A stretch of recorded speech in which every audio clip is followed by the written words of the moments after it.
एक ऐसा आदमी जिसे कभी किंग ऑफ गुड टाइम्स कहा जाता था, जिसकी जिंदगी लग्जरी और शानो शौकत से भरी थी, private jet, your fashion show और बॉलीवुड पार्टीज। लेकिन आज वही आदमी देश का भगोड़ा है। 9,000 करोड़ का घोटाला करके विदेश में छुपा बैठा है। विजय माल्या का नाम अब सिर्फ एक बिजनेसमैन का नहीं बल्कि एक धोखेबाज और स्कैमर का बन चुका है। लेकिन सवाल यह है, कैसे एक सफल उद्योगपति इतना बड़ा घोटाला कर गया और कैसे भारत के सबसे बड़े बैंकों खासकर SBI को 9,000 करोड़ रुपए का चूना लग गया। आज हम बताएंगे विजय माल्या की असली कहानी, जो शुरू होती है एक अमीर बाप के बेटे से और खत्म होती है लंदन के बंगलों में कानून से भागते हुए। वीडियो को अंत तक जरूर देखना, क्योंकि ये सिर्फ एक कहानी नहीं बल्कि एक सीख है हर उस इंसान के लिए जो सत्ता और पैसे को अपना अधिकार समझने लगता है। विजय माल्या का जन्म 1955 में हुआ था। उनके पिता Vitthal Mallya United breweries group के मालिक थे। सिर्फ 28 साल की उम्र में विजय माल्या ने अपने पिता के बिजनेस की बागडोर संभाली और उसे एक मल्टी करोड़ का साम्राज्य बना दिया। किंगफिशर बियर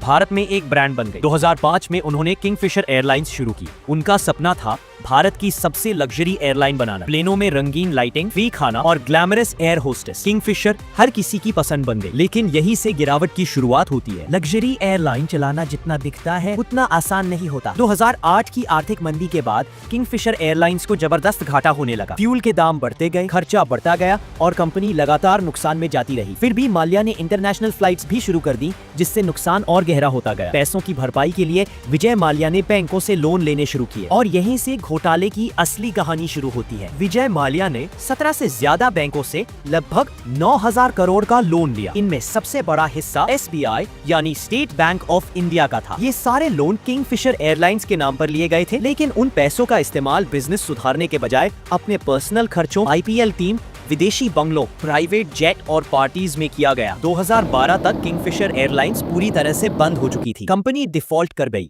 यानी लोन लौटाने की हालत में नहीं थी। बैंकों ने विजय माल्या को डिफॉल्टर घोषित कर दिया, लेकिन इससे पहले कि कोई कानूनी कार्रवाई हो पाती, 2 मार्च 2016 को विजय माल्या चुपचाप देश छोड़कर लंदन भाग गया। जब माल्या देश छोड़कर भागा तब उस पर कोई लुकआउट नोटिस नहीं था, इसलिए वो आराम से एयरपोर्ट से निकल गया। जैसे ही ये खबर सामने आई, जनता और मीडिया में बवाल मच गया। सरकार ने CBI और ED से जांच करवाई। जांच में खुलासा हुआ कि माल्या ने जानबूझकर झूठे दस्तावेज और फर्जी बैलेंस शीट दिखाई थी। इंटरपोल ने रेड कॉर्नर नोटिस जारी किया और भारत सरकार ने ब्रिटेन से माल्या के प्रत्यर्पण एक्सट्रेडिशन की मांग की। ब्रिटेन की अदालत ने 2018 में भारत के पक्ष में फैसला दिया, लेकिन अभी तक माल्या ने कानूनी पेचों में खुद को फंसा रखा है और भारत नहीं लौटा। 9,000 करोड़ का लोन बिना मजबूत गारंटी के कैसे पास हो गया? क्या बैंकिंग सिस्टम में लापरवाही थी, या राजनीतिक दबाव, या फिर जानबूझकर आंखें मूंदी गई? विजय माल्या का केस सिर्फ एक स्कैम नहीं, ये भारतीय बैंकिंग सिस्टम की सबसे बड़ी कमजोरी का पर्दाफाश करता है। एक आदमी जिसने भारत की सबसे बड़ी एयरलाइन बनाने का सपना देखा था, आज भगोड़ा बन चुका है। ये कहानी हमें सिखाती है कि सिर्फ नाम और ब्रांड के भरोसे किसी को करोड़ों का लोन देना देश के लिए कितना खतरनाक हो सकता है। हमें सिस्टम को इतना मजबूत बनाना होगा कि अगला विजय माल्या पैदा ही ना हो सके। अगर आपको ये वीडियो पसंद आया हो